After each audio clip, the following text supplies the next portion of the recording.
Yo creo que la utilidad práctica se ha desvalorizado, porque el sentido que tiene la elección primaria es de que la sociedad, los ciudadanos puedan participar en la selección de los candidatos de los partidos políticos. Ese es el sentido que tienen las elecciones primarias, obligatorias, en este caso para los partidos, pero también para los ciudadanos. O sea, la ley fue sancionada en el 2009 y yo creo que hoy no tiene el efecto práctico que debería tener. En primer lugar, porque no hay partidos políticos prácticamente en el orden nacional, a nivel de presidente. Es decir, el Partido Justicialista tiene 3 corrientes, son 3 candidatos, que se reivindican peronistas. Claro. Cristina Kirchner, Dualde y Rodríguez Sá. Después hay también divisiones en las oposiciones que no aparecen como partidos, aparecen como frente. Por tanto, la impresión que da es que estas primarias, en definitiva, van a terminar siendo el resultado de 2 cuestiones. Por un lado, la resolución, como fue en el 2003, de la crisis o de la interna del peronismo, porque hay 3 sectores claramente ahora diferenciados, por un lado. Por otro lado, las oposiciones que también no pueden unirse y no figuran como partidos porque van como frentes. Ahora, en relación a esto, ¿dónde están las responsabilidades de que estas primarias no cumplan el rol que al menos al principio uno pensaba? Digo, esto en relación fundamentalmente al fortalecimiento de cada una de las propuestas de estos partidos políticos. Creo que esa era la intención original, ¿no? Sí, la intención original tal vez haya sido en teoría, fortalecer los partidos, evitar que haya un conglomerado de partidos nacionales. Había en ese momento entre 600 y 700 partidos. Ahora, a partir de ahora, con el umbral que establece la ley, tal vez algunos partidos chicos que van a desaparecer. El umbral es del 1,5%, ¿no? El 1,5%, y algunos sectores, sobre todo de partidos de izquierda, tienen dificultades tal vez para llegar a ese umbral del 1,5%. Pero el tema es que efectivamente hay tal nivel de fragmentación del sistema de partidos y de cruce de candidatos, el radicalismo en alianza con sectores del peronismo, el socialismo en alianza con un sector del radicalismo de Santa Fe, en fin, los cruces son tan múltiples que se desnaturaliza el sentido de estas elecciones primarias. Que es muy claro eso en Estados Unidos. Cuando hay elecciones primarias, la ciudad había 2 precandidatos, o 3, digamos, 2 importantes, Obama y Hillary Clinton, y los ciudadanos eligieron entre uno y otro. Pero acá lo que va a resultar de esta ley en definitiva va a determinar como una especie de encuesta quiénes son los 2 candidatos que van a la segunda vuelta. Es decir, que esta ley en los hechos, en la práctica, en lugar de hacer una primaria, lo que es una primera vuelta. No es la ley, en todo caso, la decisión de los partidos lo que lo ha transformado así. La ley la decisión de los partidos, o la decisión del Estado, el sistema político fragmentado. Lo cierto que es que en los hechos va a funcionar así, no como una elección primaria, sino como una primera vuelta que va a establecer 2 candidatos y o se gana en octubre en primera vuelta, o si no puede haber balotaje. Bueno, muchísimas gracias, doctor Hugo Quiroga, por este diálogo con Radio Universidad. Sabemos que le quitamos un ratito de su tiempo, que estaba muy ocupado. Muchas gracias por este diálogo. No, gracias a usted. Y también está en línea el doctor Carlos Diers, secretario electoral de la Justicia Federal de Córdoba. ¿Qué tal, doctor? ¿Cómo está? Sí, buen día. ¿Qué tal? ¿Cómo está? ¿Cómo muy se bien, encuentra usted? Bien, está siendo muy recurrido últimamente porque, claro, hay que llevar claridad y explicación a los oyentes no solo de nuestra radio, sino a todo el país, de qué es lo que se vota, cómo se vota el domingo. ¿Qué es lo que se está votando en Córdoba el domingo, doctor? Bueno, en el caso de Córdoba, lo que vamos a votar son precandidatos a presidente y vice y a diputados nacionales por la provincia de Córdoba. ¿Estas elecciones son obligatorias, doctor? Sí, sí, por supuesto, es una elección más, como todas las tradicionales, es igualmente obligatoria, así que la ciudadanía tiene que concurrir a votar el próximo domingo 14. Y la forma de concurrir es exactamente la misma que las anteriores, o sea, con el DNI. Sí, porque, o sea, no tiene ninguna diferencia con todas las elecciones, desde el punto de vista de la implementación práctica, digamos, con todas las elecciones que hemos transcurrido, yo diría, en los últimos 80, 90 años. Seguro, o sea, porque tiene también un sistema electoral que es muy similar al anterior, al de boleta única, que es el último que usamos hace una semana. No. Por eso es distinto. Es distinto, es igual al que hemos usado siempre. Históricamente. O sea, ¿qué boleta nos vamos a encontrar? Y bueno, con boletas, digamos, por partido, con la única, digamos, novedad que en algunos casos tienen algún color, y la mayoría cuentan con dos tramos, dos cuerpos unidos, para la categoría de presidente y para la categoría de diputado nacional. Hay uno solo que es para la categoría de presidente y hay otras dos boletas que tienen solamente la categoría de diputado nacional por Córdoba. Por supuesto, los ciudadanos, los electores, al momento de emitir el voto pueden poner los dos cuerpos, estos como están unidos en algunos casos, o bien, como ha sido siempre, cortar las boletas y armar el voto según sea su deseo. Y ahí viene el sistema por el cual se eligen los candidatos, ¿no es cierto? O sea, se cuentan los votos a presidente y vicepresidente por un lado y los de diputado nacional por supuesto, sí, así es, sí señor. Bien, ¿y quién realiza el escrutinio? El escrutinio definitivo lo realizamos nosotros de acuerdo a lo que establece el Código Nacional Electoral, y el conteo provisorio, así como lo establece el Código Nacional Electoral, desde hace muchos años lo realiza el Ministerio del Interior. Está bien, pero la empresa que está... No tenemos idea para nada porque no es nuestro tema, es del Ministerio del Interior, así que no somos totalmente ajenos, somos uno más, igual que cualquiera de ustedes, tanto en lo personal como en lo funcional. Está bien.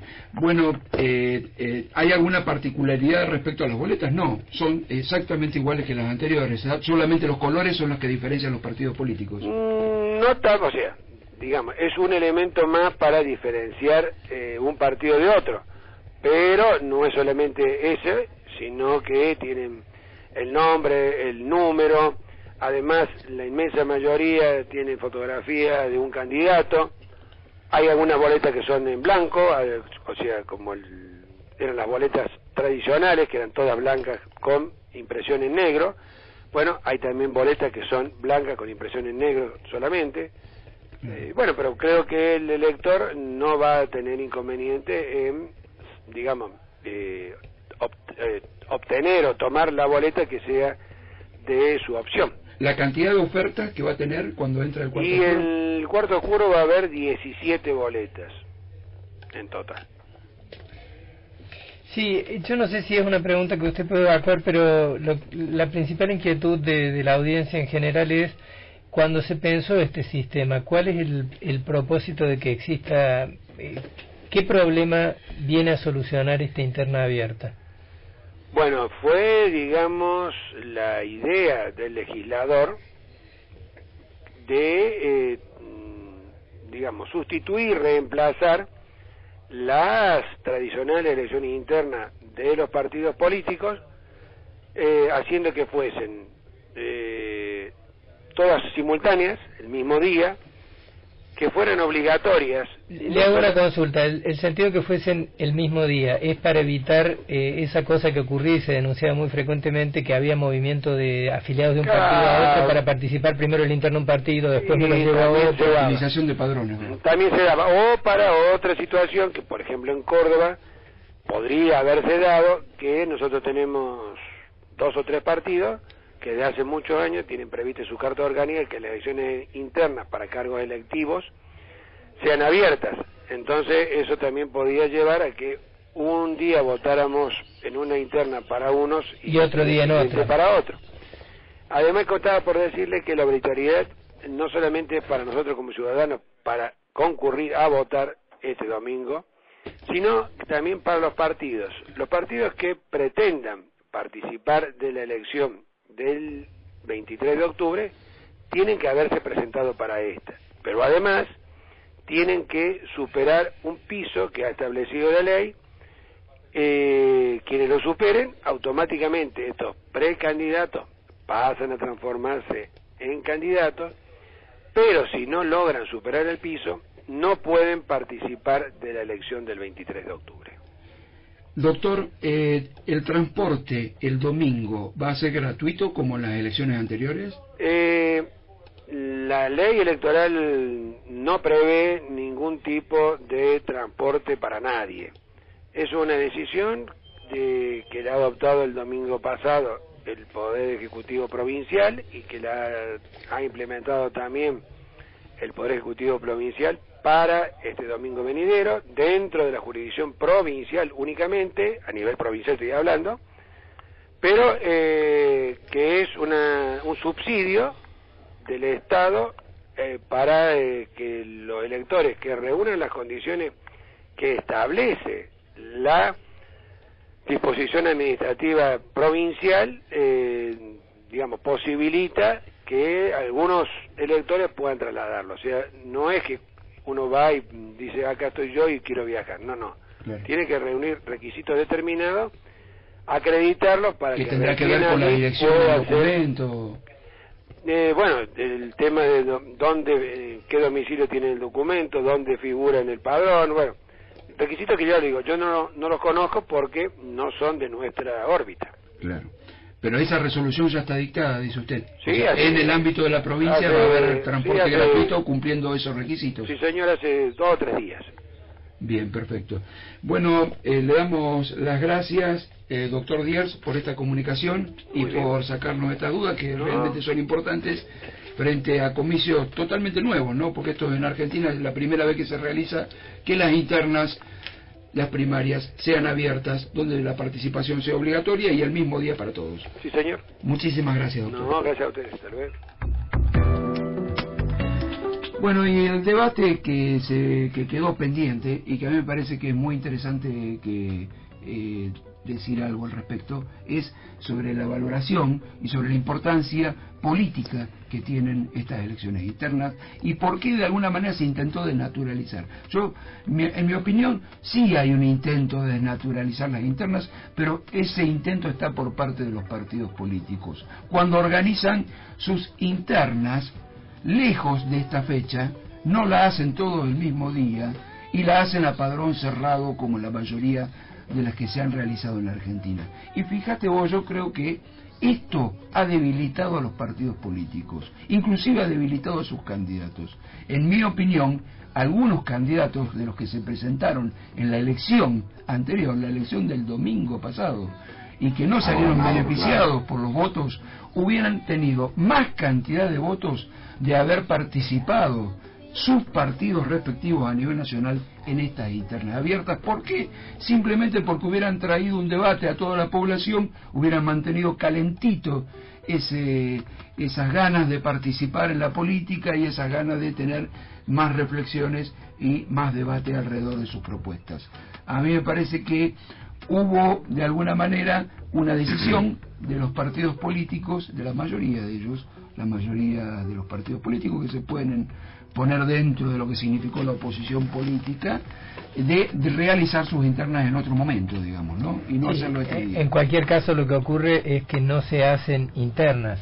Esa es la cuestión de fondo y entiendo que se ha perdido de vista. Ahora cuando la gente se pregunta muchas veces, bueno, ¿para qué vamos a votar? Se pierde de vista cuál fue el sentido con el que se planificó el sistema. Y el sistema estaba planificado para evitar las maniobras que históricamente existieron en torno a las fichas de los afiliados. Sí. Lo que se pretendía era que se lograse que la gente pudiese participar libremente, y para lograr que hubiese participación ciudadana para elegir los candidatos, se tenía que hacer de modo simultáneo, que todos los partidos eligiesen, de modo tal de que cada persona pudiese votar en la interna de un solo partido, de algún modo. Entonces, el propósito original, que era desnaturalizar estas maniobras, se ha conseguido, porque de hecho si los partidos han renunciado a tener internas es porque ha perdido vigencia el sistema de los punteros que movían afiliados de un partido a otro, entonces se terminaba votando primero en la interna del PJ, después en la de los radicales, después en la del votar en todas. Entonces, el objetivo central del sistema, que era se ha conseguido. Claro. Lo que pasa es que lo que queda pendiente ahora es, bueno, y si no hubo internas, ¿para qué tenemos que votar? Y ese es realmente el interrogante que los partidos políticos tienen que responder, porque tiene que haber procesos de depuración de candidaturas. La gente tiene que poder opinar, tiene que poder seleccionar a los candidatos que finalmente van a llegar a las elecciones. Entonces, ha quedado un sistema que desmanteló una parte del aparato punteril, y que bueno, que debe perfeccionarse con la participación ciudadana. Permítame, se lo puedo decir con regla, ¿cómo dijo usted? Punteril. Punteril, pueril. Pueril. Bueno, no era nada pueril, no era nada pueril, bastante mafioso el sistema, le diré cualquier cosa. Pero bueno, la gente se pregunta por qué tenemos que votar cuando se pensó esta ley, que fue una ley producida por consenso de los distintos partidos. Sí, de todos. En realidad el objetivo era básicamente reforzar la dinámica de la participación de la gente a la hora de elegir los candidatos adentro de los partidos, ¿sí?